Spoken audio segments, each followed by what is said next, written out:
Hello दोस्तों, good evening. स्वागत करती हूँ मैं पूजा आप सभी का Cosmo academy the path of success में। उम्मीद है आप सभी की क्लासेस काफ़ी अच्छी चल रही होगी और आप सभी अपनी एग्ज़ाम की प्रिपरेशन काफ़ी अच्छे से कर रहे होंगे। तो हमारी जो पॉलिटी की क्लासेस चल रही है उसमें हम फंडामेंटल राइट्स पढ़ रहे हैं कि हमें कौन कौन से संविधान में राइट्स दिए गए हैं, और ये राइट्स भाग 3 में हमें आर्टिकल 12 से 35 में दिए गए हैं। हमने पिछली वाली क्लास में आर्टिकल 19 देखा, 20, 21 और 22 कवर कर लिए थे। 19 में हमें वाक और अभिव्यक्ति की स्वतंत्रता दी गई है, हमें इधर उधर घूमने की और विज्ञापन एडवर्टाइज वगैरह करने की, प्रेस की स्वतंत्रता। प्रेस की स्वतंत्रता में मैंने कल जैसे ही मैंने अपना सोशल मीडिया अकाउंट ओपन किया तो मैंने देखा कि प्रेस को आजकल आपको नहीं लगता कि कुछ ज़्यादा ही छूट मिल गई है। आपने अभी देखा होगा कि धर्मेंद्र जी का जो हमारे काफ़ी अच्छे एक्टर है उनको उन्होंने बता दिया कि वो मतलब खत्म हो गए हैं, उनकी हॉस्पिटल में उनकी डेथ हो गई है। तो उसी को लेकर काफ़ी मीम्स वगैरह भी चल रहे हैं कि अब उन्होंने जो लोग हैं वो रिपोर्टर वगैरह को ही आगे से आगे करते जा रहे हैं, उन्हें ट्रोल कर रहे हैं, आप ये बोल सकते हैं। तो एक लिमिट में रह के भी प्रेस वालों को ये सब बताना नहीं चाहिए। क्यों जीते जाते आदमी से भाई पंगा ले रहे हो, या फिर आपको इतना हक अभी संविधान में नहीं दिया गया है कि आप कुछ भी बोल सकते हैं। अपने अधिकारों को ध्यान में रखते हुए एक लिमिट होती है कि हमें कहाँ तक बोलना है और किस हिसाब से बोलना है, तो वो हम सभी के लिए लागू है। ऐसे नहीं कि प्रेस है तो वो कुछ भी छापेंगे और कुछ भी बोलेंगे, तो वो वाली चीज़ है। आज हम पढ़ते हैं आगे वाली क्लासेस में। आर्टिकल 23 से हम शुरू करते हैं, जिसमें मानव से दुर्व्यवहार और बलात्श्रम का प्रतिषेध दिया गया है। बलात्श्रम क्या होता है, जिसमें उसके तहत भारत में पहले जो हमारे दास प्रथा चलती थी, वेश्यावृत्ति प्रथा चलती थी, देवदासी प्रथा चलती थी, उनका सभी का निषेध किया गया, उनकी रोक लगाई गई है। दास प्रथा में एक एग्जाम्पल लेकर हम इस तरह से समझ सकते हैं कि जिस पर पहले जमींदार हुआ करते थे, तो जमींदार लोगों जो किसान लोग होते थे, किसान वर्ग हुआ करते थे, उनको धनराशि की आवश्यकता होती थी अपनी खेती वगैरह करने के लिए। तो वो जमींदार के पास जाते और जमींदार उनसे बोलता कि भाई तुम्हें या तो किसी को दास बनाना होगा, ये किसी को गिरवी रखना होगा। एक गिरवी रखना एक अच्छा शब्द है कि गिरवी रखते थे वो अपने पास में। तो उसी तरह वो दास बना लेते थे जब तक कि वो उनकी मूल रकम उनको चुकाई नहीं जाएगी, या फिर वो जो भी उन्होंने धन दिया है सामने वाले किसान को या किसी व्यक्ति को, जब तक वह चुका नहीं देता तब तक वह उसका दास बनकर रहेगा। तो दास प्रथा, वेश्यावृत्ति और देवदासी प्रथा जो हमारे मुगल काल में काफ़ी देखी गई थी, उन सभी को इसमें प्रतिबंधित किया गया है। बलात्श्रम के प्रतिषेध के तहत बंधुआ मजदूरी तथा बेगार प्रथा को प्रतिबंधित किया गया है। अब ये दो शब्द आए इसमें, बंधुआ मजदूरी या बेगार प्रथा। बंधुआ मजदूरी होती है कि अगर आपने सुबह से लेकर शाम तक किसी व्यक्ति को काम पर रखा है और उसे उस मजदूरी का समान वेतन नहीं दिया है, तो वो बेगार प्रथा में आएगा कि आपने उसके काम के बदले उसे उसका इनाम नहीं दिया है या उसका वेतन नहीं दिया। तो ये सब अभी बंद कर दिया गया है। आप इसके आर्टिकल 23 के तहत गुनहगार हो सकते हैं, या फिर उनके सामने वाले का अधिकारों का आप शोषण कर रहे हैं। एक इसमें एक सीमा दी गई है, इसमें बताया गया है कि युद्ध के समय राज्य किसी भी व्यक्ति को किसी भी तरह से सेवा में ले सकती है। तो अगर राज्य को किसी भी तरह से सेवा में लेने का मतलब होगा कि अगर आपातकाल का कोई समय होता है या युद्ध का समय आता है, तो राज्य यह आपसे उम्मीद करती है कि आप अपनी सेवाएं उन्हें दे। अगर राज्य कहती है कि आपको किसी कार्य में आपको जाना है या फिर कोई सेवा देनी है, तो आप उसके लिए राज्य को मना नहीं कर सकते। वो बंधुआ मजदूरी या बेगार प्रथा में शामिल नहीं करी जाएगी। ये आर्टिकल 23 में बताया गया है। आर्टिकल 24 में बताया गया है कि 14 वर्ष तक के बच्चों को खतरनाक कारखानों व खदानों में नियोजन नहीं किया जा सकता। 14 वर्ष तक के जो बच्चे होंगे उन्हें, जैसे कि आप देखते होंगे कोयला माइंस होती है, काफ़ी बड़ी बड़ी माइंस होती है जिसके अंदर काफ़ी अंदर गड्ढे खोदकर उनको कोयले की माइनिंग करनी पड़ती है, तो बच्चों को आप उस कार्य में नियोजित नहीं कर सकते। वर्तमान में 14 वर्ष तक के बच्चों को किसी भी प्रकार के कार्य में नियोजित नहीं किया जा सकता। एक नया कानून बनाया गया था,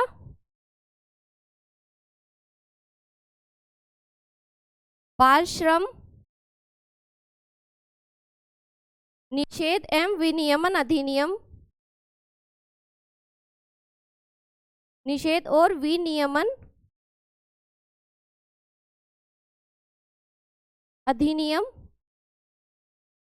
1986। इसके तहत आप 14 वर्ष तक के बच्चों को किसी भी कार्य में, जो खतरनाक कार्य खदानों में किए जाते हैं, उनमें आप नियोजित नहीं कर सकते। इसके लिए बाल श्रम निषेध और विनियमन अधिनियम 1986 पारित किया गया था संसद द्वारा। लेकिन इसकी भी एक सीमा है। जैसे कि आजकल आप देखते होंगे, घर में किसी बच्चे को काम बता दो तो वह साफ इनकार कर देता है कि नहीं मम्मा मुझे नहीं करना, नहीं पापा मुझे नहीं करना। तो भाई वो इस चीज़ में नहीं है। आप घर में अपने बच्चों से काम करवा सकते हैं, ये उनका कोई राइट नहीं है कि आप उन्हें वो आपको मना करें। लेकिन घरेलू, जैसे आप देखते होंगे कि बड़े घरों में या फिर किसी संवर्ग परिवार में छोटे छोटे बच्चों को मजदूरी करने के लिए या फिर घर के कार्य करने के लिए रख लिया जाता है, तो वो चीज़ यहाँ पर निषेध होगी। आप बंधुआ मजदूर नहीं रख सकते, छोटे बच्चों से काम नहीं करवा सकते। आपने काफ़ी जगह देखा होगा कि चाय की थड़ियाँ होती है, वहाँ पर छोटे छोटे बच्चे काम करते हुए आपको काफ़ी दिख जाते होंगे। तो वो 14 वर्ष तक से जो नीचे बच्चे होंगे वो किस में आएंगे? बाल श्रम के अधीन उनको रखा जाएगा। इसी में जो ये कानून है, इसी में 2016 में संसद द्वारा कुछ इस अधिनियम में संशोधन किया गया और इसमें इसकी जगह बाल एवं किशोर श्रम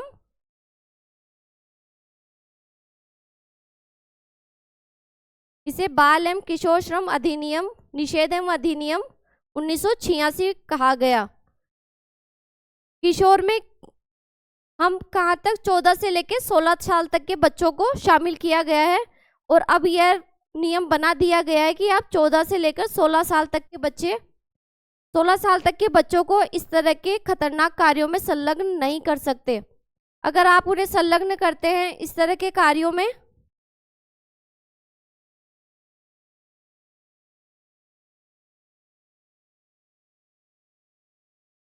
तो आप एक तरह से उसके दोषी पाए जाएंगे, आप दूसरों के मूल अधिकारों का हनन करते हुए पाए जाएंगे। तो ये हमारी दो हमने अधिकार देखे हैं या दो मूल अधिकार देखे, जिसमें 23 और 24 में शोषण के विरुद्ध हमारा अधिकार बताया गया है। अब आती है धार्मिक स्वतंत्रता, जिसे हम आर्टिकल 25 से 28 तक पढ़ने वाले हैं। आर्टिकल 25 में बताया गया है कि अंतःकरण की स्वतंत्रता तथा धर्म को मानने और उसका आचरण करने और उसका प्रचार प्रसार करने का अधिकार हमारा एक मूल अधिकार है। हम हमारे अंतःकरण से यानी हमारे मन से हम अपने किसी भी धर्म को मान सकते हैं, उनका प्रचार प्रसार कर सकते हैं और उसे फैला सकते हैं। तो ये हमारा एक फंडामेंटल राइट है। इसकी 3 सीमाएं दी गई है: नैतिकता, स्वास्थ्य और लोक व्यवस्था। हम हमारे मन से किसी धर्म का पालन कर रहे हैं तो उससे हमारी लोक व्यवस्था को नुकसान नहीं पहुंचना चाहिए। हमारे नैतिक मूल्यों का हनन हमारे या किसी और के दोनों के नैतिक मूल्यों का हनन नहीं होना चाहिए। और किसी भी व्यक्ति के स्वास्थ्य पर गलत असर उसका नहीं होना चाहिए। ये नहीं कि वो बिल्कुल उस धर्म को लेकर बिल्कुल ही पागल हुए जा रहा है कि नहीं मेरा धर्म सबसे आगे है, सबसे महान है, और किसी के धर्म को आप तवज्जो ही नहीं दे रहे हैं। तो ऐसा इसमें नहीं होना चाहिए। आपको नैतिकता, स्वास्थ्य और लोक व्यवस्था का पूरा ध्यान रखना पड़ेगा। आर्टिकल 26 कहता है धार्मिक संस्थाओं की स्थापना करना तथा कार्यक्रमों का आयोजन करवाना, इन कार्यों का प्रबंधन देखना। धार्मिक संस्थाएं होती है जैसे कि अलग अलग धार्मिक संस्थाएं बनी हुई होती है, हिंदू धर्म की अलग होगी, ईसाई धर्म या जैन धर्म की अलग होगी, मुस्लिमों की संस्था या धर्म संस्थाएं अलग अलग बनी हुई होती है। तो उनको स्थापना करना और कार्यक्रमों का, जैसे कि आप देखते होंगे आजकल काफी सारे ये होते हैं, जैसे आप बोल सकते हैं कि महाराज वगैरह होते हैं जो हमें उपदेश देते हैं और अपने पांडाल सजाते हैं, काफी सारे हजारों की संख्या में लोग उनको देखने के लिए सुनने के लिए जाते हैं। तो वो इसी में उसे स्वतंत्रता दी गई है आर्टिकल 26 में कि वो संस्था बना सकते हैं और अपने कार्यक्रमों का आयोजन कर सकते हैं। और आप किसी भी चल अचल संपत्ति, किसी की मशीनरी हो, किसी की जमीन हो, आप उसे उस धार्मिक संस्था के द्वारा अर्जित कर ली जाएगी। ये भी आर्टिकल 26 में आपका एक मूल अधिकार है। अब आर्टिकल 27 जिसमें किसी विशिष्ट धर्म की अभिवृद्धि के लिए करों के संदाय के बारे में स्वतंत्रता। किसी भी विशिष्ट धर्म, कोई भी एक धर्म लेकर आप चल सकते हैं कि कोई भी एक धर्म होगा, उसकी अभिवृद्धि के लिए जो आप टैक्स दिया जाएगा, वो जो राज्य टैक्स लगाएगी उनसे उनको छूट दी गई है, इसमें उसको छूट दी जाती है। किसी भी धर्म पर आप राज्य अलग से टैक्स नहीं लगा सकती किसी की अभिवृद्धि के लिए, इसमें सिर्फ टैक्स से छूट दी जाती है। आर्टिकल 28 में बताया गया है कि शिक्षण संस्थाओं में धार्मिक शिक्षा या धार्मिक उपासना में उपस्थित होने के बारे में स्वतंत्रता दी गई है। धार्मिक शिक्षण संस्थाओं में, जैसे कि आप देखते होंगे कि केंद्र सरकार द्वारा अगर कोई शिक्षण संस्थान चलाया जा रहा है, अगर उसी के द्वारा उसे फंडिंग की जा रही है और उसी के अंडर वो कार्य कर रही है, या फिर आप बोल सकते हैं कि उसमें पढ़ाया जा रहा है या फिर अन्य कार्य किए जा रहे हैं, किसके तहत? राज्य सरकार या केंद्र सरकार के तहत। तो उसमें यह है कि एक स्पेसिफिक धर्म को आगे बढ़ाने के लिए आप उसमें शिक्षा नहीं दे सकते। तो हम ये केंद्र विद्यालय, आप देखते होंगे केंद्र विद्यालय होते हैं, तो उसमें किसी भी तरह के धर्म का प्रचार प्रसार नहीं किया जाएगा क्योंकि वह केंद्र सरकार के अंडर में चलाया जा रहा है। ये इसका एक अपवाद है इस वाले आर्टिकल का, जिसे हम देखने वाले हैं, जिसमें क्या बताया गया है? राज्य निधि से पूर्णतः पोषित संस्था में कोई धार्मिक शिक्षा नहीं दी जाएगी। राज्य निधि से पोषित या मान्यता प्राप्त कोई भी संस्थान होगा, उसमें किसी भी तरीके की धार्मिक शिक्षाएं नहीं दी जा सकती। यह हमारा आर्टिकल 28 कहता है। तो राज्य निधि से पूर्णतः पोषित कौन कौन से संस्थान आ जाएंगे इसमें? एक तो हम केंद्रीय विद्यालय को शामिल कर सकते हैं, एक हम इसके अंदर इंडियन नेवी एकेडमी को शामिल कर सकते हैं। इसमें काफी सारे और भी एयरफोर्स वगैरह आ गई, इनके अंदर सबके अंदर धार्मिक प्रकार की शिक्षा नहीं दी जाएगी। निजी संस्थाओं में धार्मिक शिक्षा दी जा सकती है। अब जैसे आजकल काफी प्राइवेट स्कूलों का काफी अच्छा बोलबाला है, काफी अच्छी प्राइवेट स्कूलें चलती है, तो उसके अंदर आप धार्मिक शिक्षा दे सकते हैं क्योंकि वो सिर्फ मान्यता हमने किससे ली है? गवर्नमेंट से ली है, लेकिन गवर्नमेंट उसको फंडिंग नहीं कर रही है। उसमें सिर्फ निजी स्टाफ या प्रिंसिपल, आप डायरेक्टर कोई भी बोल सकते हैं, वो उसको चलाने वाले होते हैं, तो वो अपने हिसाब से अपने धर्म की शिक्षा दे सकते हैं। इसमें किसी भी तरह की स्कूलें शामिल की जा सकती है या फिर मदरसे वगैरह इसमें शामिल हो सकते हैं। जैसे कोई भी मदरसा होगा तो उसमें ये कुरान वगैरह ये बता सकते हैं या पढ़ा सकते हैं। जैसे आपने देखा होगा कि स्कूलों में भोजन करने से पहले भोजन मंत्र सुनाया जाता है या उनसे करवाया जाता है बच्चों से, तो वो निजी संस्थाओं में धार्मिक शिक्षा उनको दी जा रही है। इसके लिए किसी को बाध्य नहीं किया जा सकता। उसमें उपस्थित होने के लिए आप, जरूरी नहीं है कि आप सभी स्टूडेंट से यह सोचे कि आप उनसे उम्मीद करें कि वो सभी आकर आपको ज्वाइन करें, तो ये उनके लिए जरूरी नहीं है, ये किसी के लिए बाध्य नहीं है।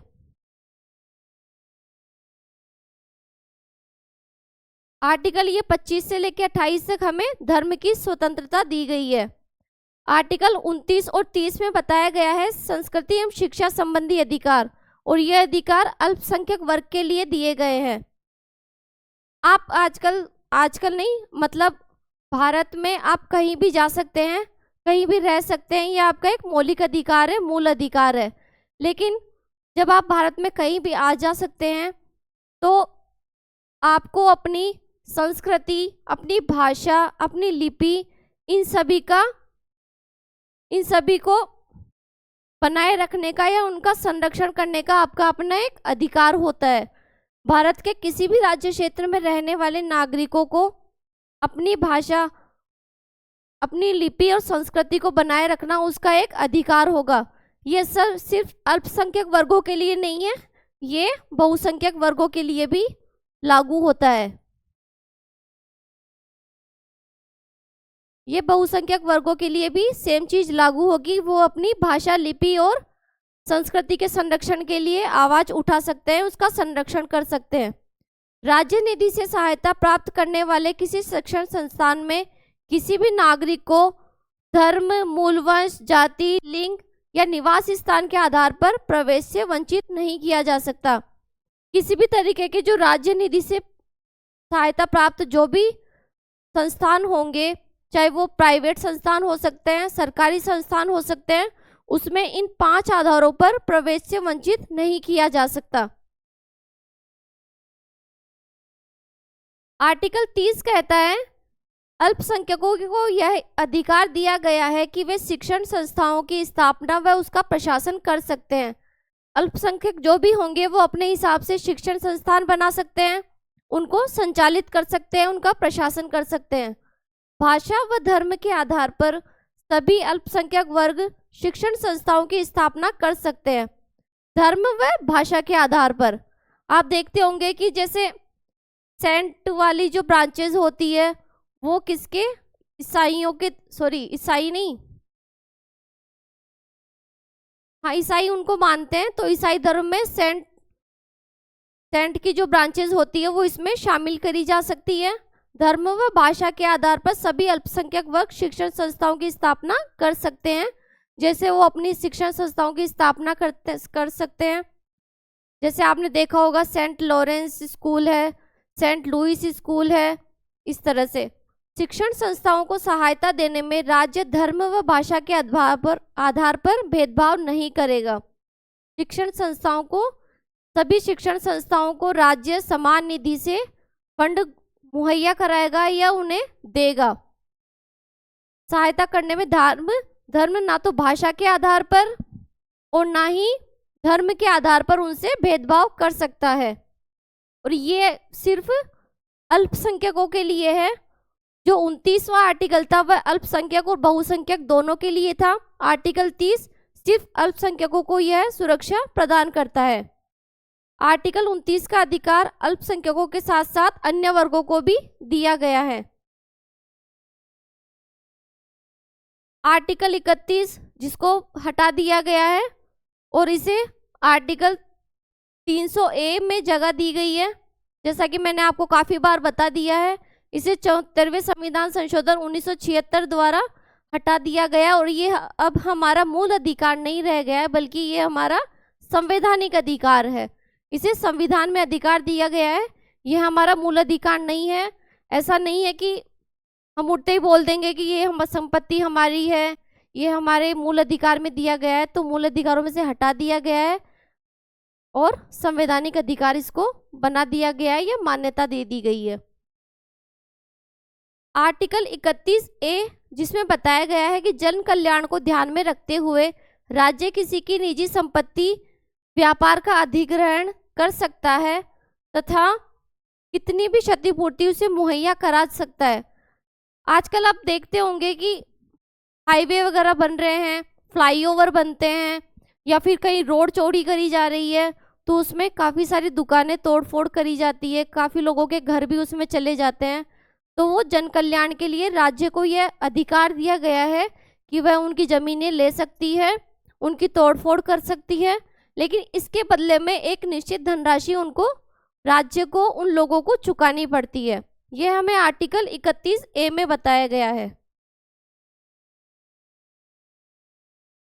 आर्टिकल 31B, इस अधिनियम में 9th शेड्यूल में जो भी अधिनियम में 9th शेड्यूल में जो भी विषय शामिल कर दिए जाएंगे उनका न्यायिक पुनरावलोकन नहीं किया जाएगा। ये हमने एक बार पहले भी 9th शेड्यूल पढ़ी है कि 9th शेड्यूल में जो भी संविधानिक संशोधन किया जाएगा उनका न्यायिक पुनरावलोकन नहीं किया जाएगा। लेकिन इसमें हमने पढ़ा था कि 24 अप्रैल 1973 के बाद में जो हमारा केशवानंद भारती केस हुआ था, उसके बाद में जो भी संशोधन किए जाएंगे और 9th शेड्यूल में जिस भी विषय को रखा जाएगा उन सभी का न्यायिक पुनरावलोकन करने की न्यायालय की अपनी शक्ति होगी। उन सभी का न्यायिक पुनरावलोकन किया जा सकता है। ये किसमें? केशवानंद भारती केस के बाद में सुप्रीम कोर्ट ने अपना निर्णय दिया था। आर्टिकल 31C में बताया गया है कि डीपीएसपी, जो हम आगे पढ़ेंगे, DPSP direct principles of state policy, राज्य के नीति निर्देशक तत्व को कम करने वाले कानून, कम करने वाले कानून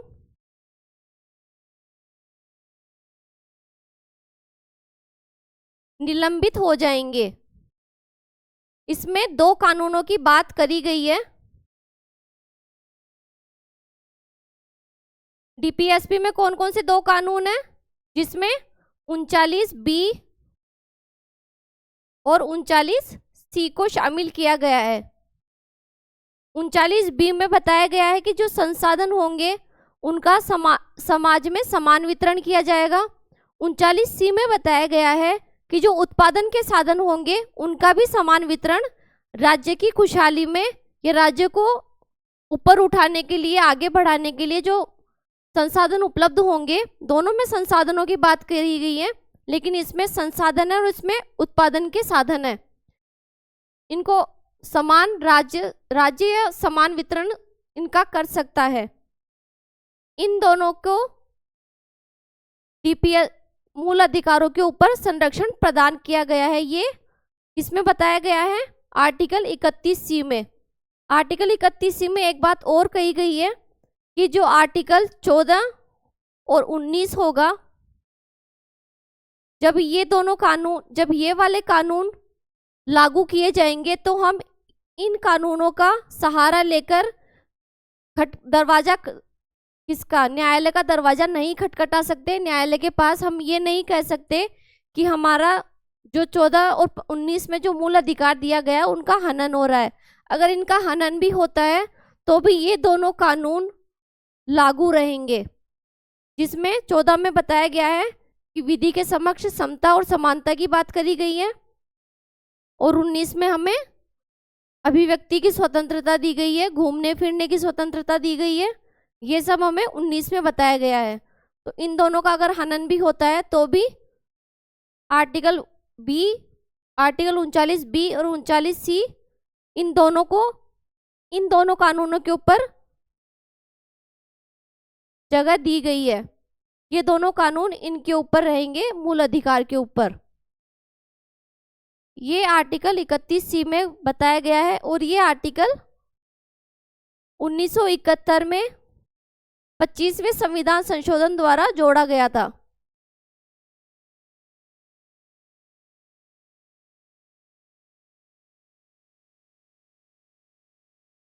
पच्चीसवें संविधान संशोधन द्वारा इसे आर्टिकल 31C में जोड़ा गया है। उम्मीद है आपको अच्छे से समझ में आया होगा। अब आर्टिकल 32 में 32 से लेकर 35 तक हमें संवैधानिक उपचारों का अधिकार दिया गया है। संसद की शक्तियां बताई गई है। नहीं, 32 से नहीं, 33 से 35 तक संसद की शक्तियां हैं। 32 में संवैधानिक उपचारों का अधिकार दिया गया है, जिसमें सुप्रीम कोर्ट को अधिकार दिए गए हैं। कौन कौन से? अगर उनके मूल अधिकारों का, किसके, नागरिकों के मूल अधिकारों का हनन होता है तो सुप्रीम कोर्ट को 5 तरह की रिट जारी करने का अधिकार दिया गया है। उससे पहले हम इसको आगे पढ़ें, उससे पहले बता दें कि संविधान में इस आर्टिकल को, मूल अधिकार को क्या बताया गया है। कॉन्स्टिट्यूशन की, इसे कॉन्स्टिट्यूशन की सोल एंड हार्ट बताया गया है। कौन से आर्टिकल को? आर्टिकल 32 को संविधान की आत्मा बताया गया है, संविधान का हृदय बताया गया है। किसके द्वारा? डॉक्टर भीमराव अंबेडकर जी द्वारा। ये एक ऐसा अधिकार है जो हमारे मूल अधिकारों के अंदर एक हमारा मूल अधिकार है कि हमें मूल अधिकारों के लिए इसके तहत हिफाजत दी जाएगी, या हमारे मूल अधिकारों का हनन होगा तो हमें इसके तहत गारंटी दी जाएगी। इसमें जो हमारा सुप्रीम कोर्ट होगा वो हमारे मूल अधिकारों का रक्षक है और गारंटर है। इसमें रक्षक और गारंटर बताया गया है किसे? सुप्रीम कोर्ट को। अगर हमारे मूल अधिकारों का हनन होता है तो हम किसके पास जाएंगे? सुप्रीम कोर्ट के पास जाएंगे। और 5 तरह की रिट की शक्तियां उसे जारी करने की शक्ति दी गई है, जिसमें कौन कौन सी होगी? बंदी प्रत्यक्षीकरण, परमादेश, उत्प्रेषण, प्रतिषेध और अधिकार पृच्छा। ये 5 तरह की रिट होती है जो सुप्रीम कोर्ट द्वारा जारी की जाती है। इसे आर्टिकल 32 में दिया गया है। इसी तरह की रिट हाई कोर्ट द्वारा भी जारी की जा सकती है और उसे आर्टिकल 226 में रखा गया है। आर्टिकल 226 में हाई कोर्ट को ये शक्ति दी गई है रिट जारी करने की। लेकिन अभी हम यहाँ पर सुप्रीम कोर्ट की रिट देखते हैं कि उसमें क्या क्या बताया गया है। बंदी प्रत्यक्षीकरण, हैबियस कॉर्पस। यदि किसी व्यक्ति को अवैधानिक तरीके से बंधक बनाया गया है या बंधक बनाया जाता है तो उस स्थिति में न्यायालय द्वारा रिट जारी की जा सकती है। इसमें कहा गया है कि सशरीर व्यक्ति को प्रस्तुत किया जाएगा। बंदी प्रत्यक्षीकरण, सशरीर व्यक्ति को प्रस्तुत करना।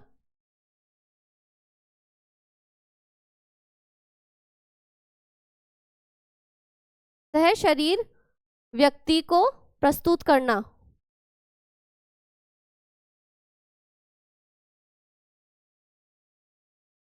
जिस व्यक्ति को बंधक बनाया गया है अवैधानिक तरीके से, उस व्यक्ति को न्यायालय में सशरीर पेश किया जाना चाहिए। यह हेबियस कॉर्पस में बताया गया है और यह सरकार या तथा निजी संस्था या किसी निजी व्यक्ति के द्वारा ये रिट जारी की जा सकती है, उसके खिलाफ या उसके विरुद्ध जारी की जा सकती है। किस किस के? सरकार के द्वारा, निजी व्यक्ति के खिलाफ और किसी भी संघ के खिलाफ, किसी भी संघ के खिलाफ ये तीनों, ये बंदी प्रत्यक्षीकरण की रिट जारी करी जा सकती है। किसी भी व्यक्ति को अगर अवैधानिक तरीके से बंधक बनाया जाता है तो। इसके बाद में आता है परमादेश यानी मैंडमस। किसी भी राजनीतिक या प्रशासनिक पद पर बैठा व्यक्ति अगर अपना कार्य या अपना कर्तव्य ठीक तरीके से नहीं निभा रहा है या अपना कोई कार्य नहीं कर रहा है तो उसके खिलाफ ये रिट जारी करी जा सकती है। उसे यह एक अपना कर्तव्य पालन कराने के लिए न्यायालय द्वारा यह रिट जारी की जा सकती है। किस किस के द्वारा? किस किस के खिलाफ? राजनीतिक, किसी भी राजनीतिक व्यक्ति जो कोई राजनेता हो उसके खिलाफ, या प्रशासनिक जो किसी प्रशासन में हो, जैसे IAS IPS अधिकारी होते हैं, RS होते हैं, इनके खिलाफ ये रिट जारी करी जा सकती है। ये रिट निष्क्रिय को सक्रिय बनाने के लिए काफ़ी इम्पोर्टेंट स्थान रखती है। जैसे ये निष्क्रिय बन के बैठे रहते हैं कि कोई काम नहीं कर रहा है तो निष्क्रिय हो जाते हैं। अगर इनको हमें सक्रिय बनाना है तो कौन सी रिट जारी करनी होगी? मैंडमस, जिसे परमादेश कहा जाता है। परमादेश होता है हम आदेश देते हैं। इसमें सुप्रीम कोर्ट आदेश देता है कि वह राजनीतिक कोई कार्य अटका हुआ है या कोई प्रशासनिक कार्य अटका हुआ है तो वह पूरा होना चाहिए, हम आदेश देते हैं।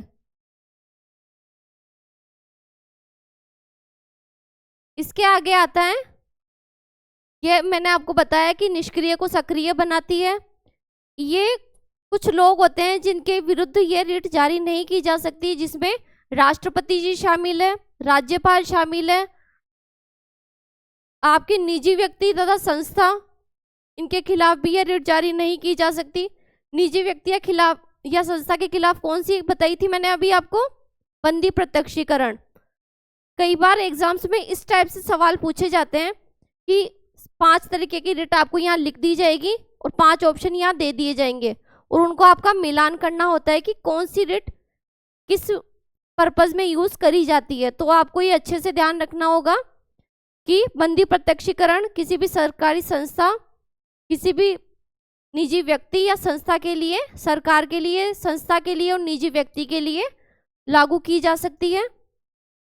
परमादेश है वो राजनीतिक व्यक्ति या प्रशासनिक व्यक्ति के द्वारा उसके खिलाफ जारी की जा सकती है।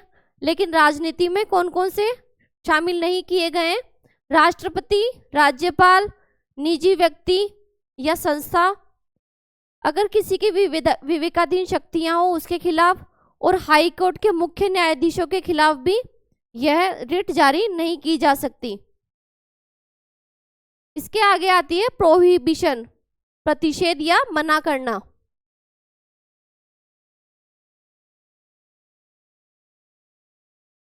यह उच्चतर न्यायालय के द्वारा निम्नतर न्यायालय के या निम्न न्यायालय जो उसके अधीनस्थ कोई न्यायालय है उसके द्वारा उसको जारी की जाती है। किसके द्वारा? उच्च न्यायालय के द्वारा। उससे जो अधीनस्थ या नीचे जो न्यायालय होंगे उनके खिलाफ उसे जारी किया जाएगा। यह केवल न्यायपालिका के विरुद्ध जारी की जा सकती है। यह किसी संस्था या किसी व्यक्ति के खिलाफ जारी नहीं की जाएगी, सिर्फ और सिर्फ न्यायालय के खिलाफ ही जारी की जा सकती है। कौन सी हो गई? प्रतिषेध, जिसमें आ गया प्रोहिबिशन। यह कोई न्यायालय अपने अधिकार क्षेत्र से बाहर जाकर कोई कार्य करता है। अगर कोई न्यायालय ऐसा फैसला सुनाता है जो उसके न्यायिक क्षेत्र में नहीं आता है तो उसके खिलाफ रिट जारी करी जा सकती है। इसमें कौन सी रिट लगेगी? प्रोहिबिशन। अब आती है फोर्थ, जिसमें सर्टियोररी उत्प्रेषण शामिल किया जाता है। यह भी उच्चतर न्यायालय द्वारा निम्न न्यायालय के विरुद्ध जारी की जा सकती है। निम्नतर न्यायालय अपने अधिकार क्षेत्र से बाहर जाकर कार्य करता है तो अगर निम्न कोई भी अधीनस्थ न्यायालय उसके अधिकार क्षेत्र में कोई वाद या विवाद नहीं आता है, फिर भी वह उसका फैसला सुनाई दे रहा है, तो वह किसी इस रिट का उल्लंघन होगा, सर्टियोररी का उल्लंघन माना जाएगा। तो उस निम्नतर या अधीनस्थ न्यायालय के खिलाफ उच्च न्यायालय द्वारा रिट जारी करी जा सकती है। इसके तहत उच्च न्यायालय उस मामले को, जो वाद विवाद है, उस मामले को अपने पास मंगवाता है और उसके अंडर फिर उसकी सुनवाई करी जाती है। 1991 से यह रिट कार्यपालिका के विरुद्ध भी जारी की जा सकती है। पहले यह सिर्फ किसके लिए? सिर्फ न्यायालय के द्वारा, न्यायालय पर ही जारी की जा सकती थी, लेकिन 1991 से यह रिट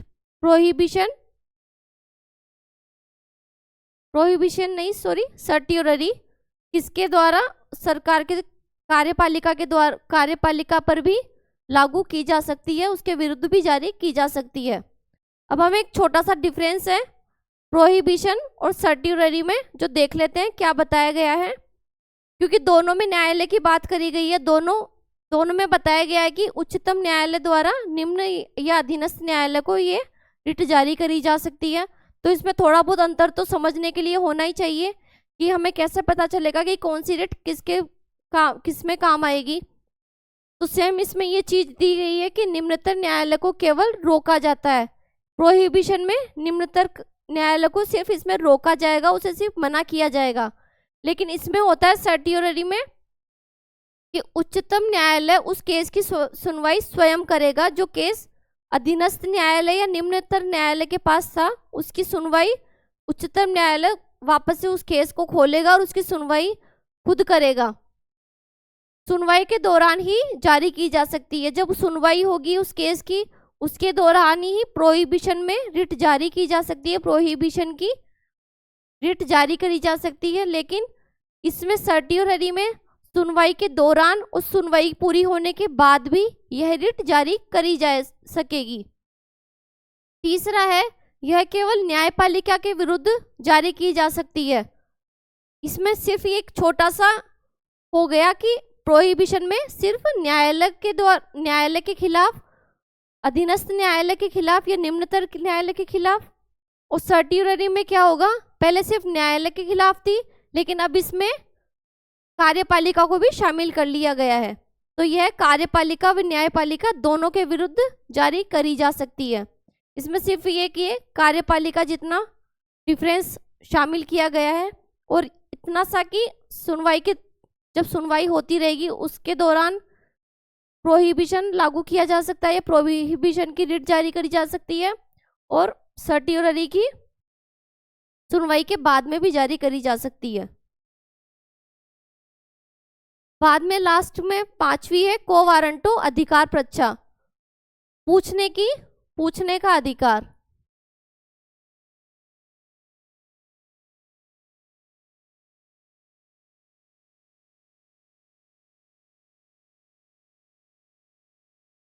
यदि कोई व्यक्ति ऐसे किसी राजनीतिक व प्रशासनिक पद पर नियुक्त किया जाता है जिसके पास पर्याप्त योग्यताएं नहीं है, इस स्थिति में उसके विरुद्ध यह रिट जारी करी जा सकती है।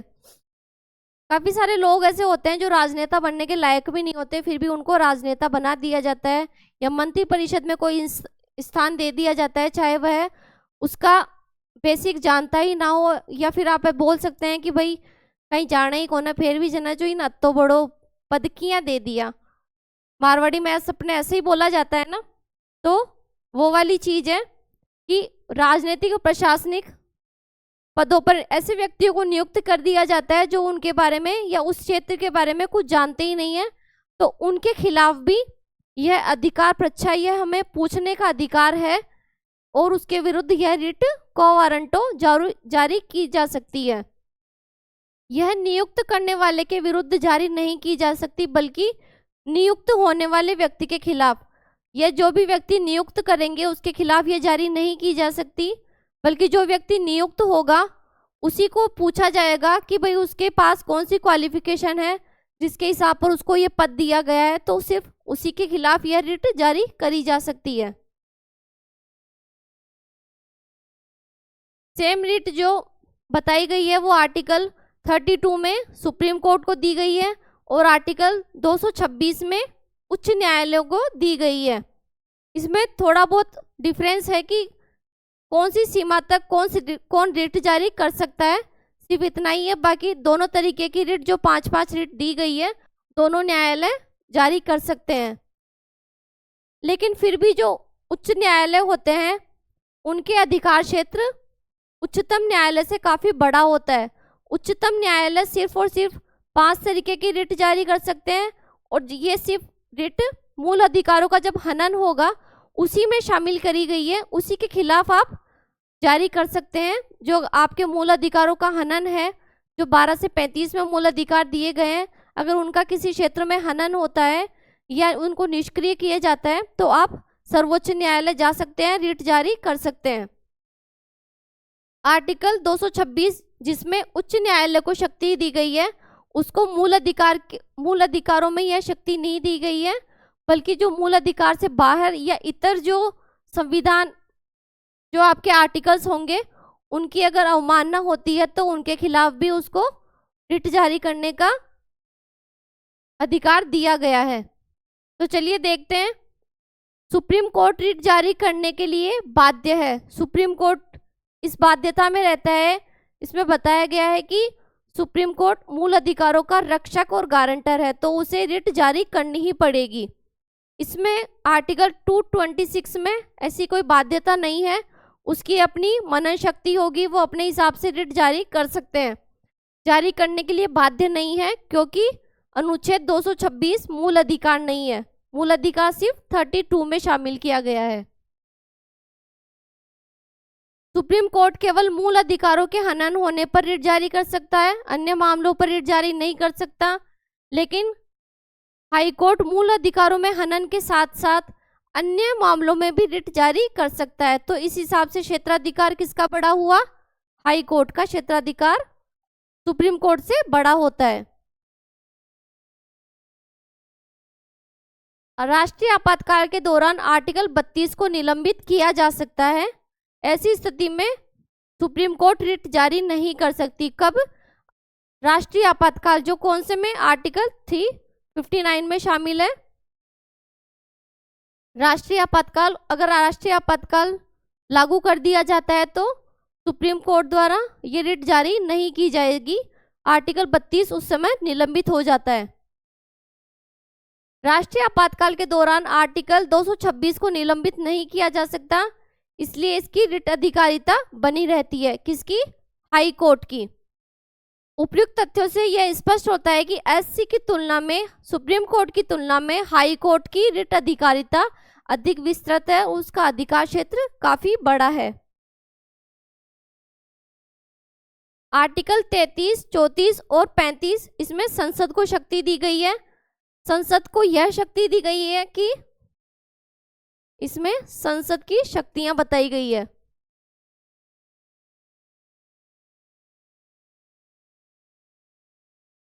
सेना, अर्धसैनिक बल, पुलिस, गुप्तचर विभाग आदि के मूल अधिकारों में कटौती की जा सकती है। अगर कोई ऐसा माहौल हो जाता है या फिर ऐसा कोई देश में ऐसी कोई प्रतिक्रिया हो जाती है, अगर संसद को सेना, अर्धसैनिक बल, पुलिस, गुप्तचर विभाग आदि के मूल अधिकारों में कटौती करनी पड़ जाती है, तो संसद को यह अधिकार है कि वह उनके मूल अधिकारों में कटौती कर सकती है। किसके? इन सभी के, जो आपके सामने दिए गए हैं, सेना, अर्धसैनिक बल, पुलिस। आप देखते होंगे कि एनी टाइम ये लोग अपनी सेवा में लगे रहते हैं, तो कभी ना कभी किसी न किसी के मूल अधिकार का हनन होता ही होगा। तो इन सभी के मूल अधिकारों में कटौती करने का अधिकार संसद को दिया गया है। आर्टिकल 34, जिन क्षेत्रों में सैन्य विधि लागू होती है। सैन्य विधि क्या होती है? Martial law.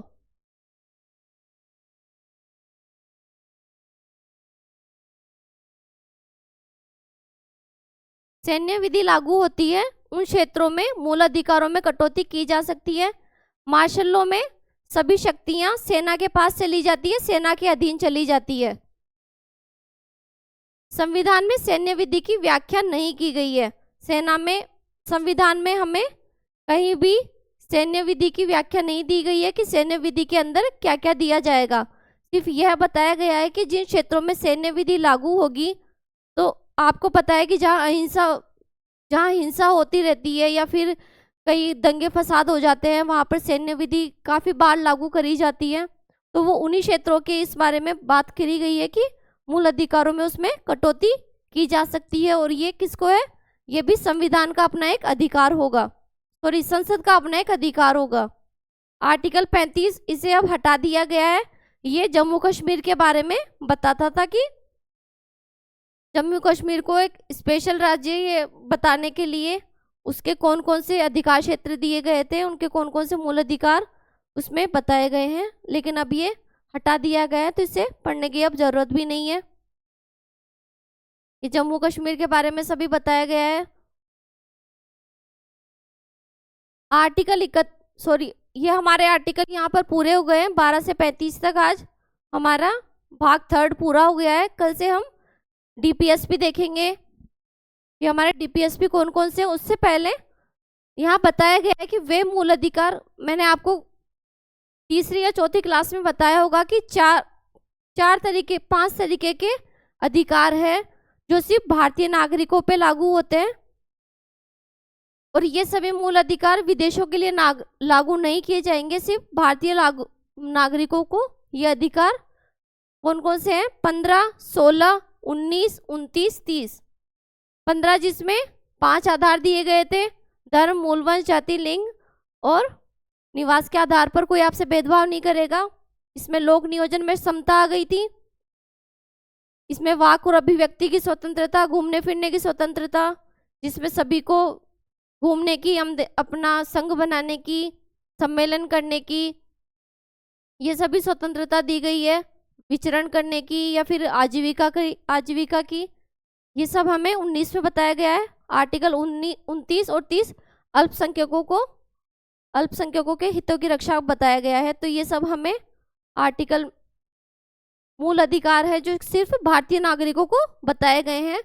और इनके अलावा इनसे बाहर जो भी आर्टिकल होंगे, बाकी कौन कौन से बच गए, 12, 13, 14 और 17, 18, 20 से लेकर 28 तक, बाकी 31, 32, 33, 34 ये सभी व्यक्तियों को, चाहे वो बाहर दूसरे देश के व्यक्ति हो, उनको भी उपलब्ध कराए जाएंगे।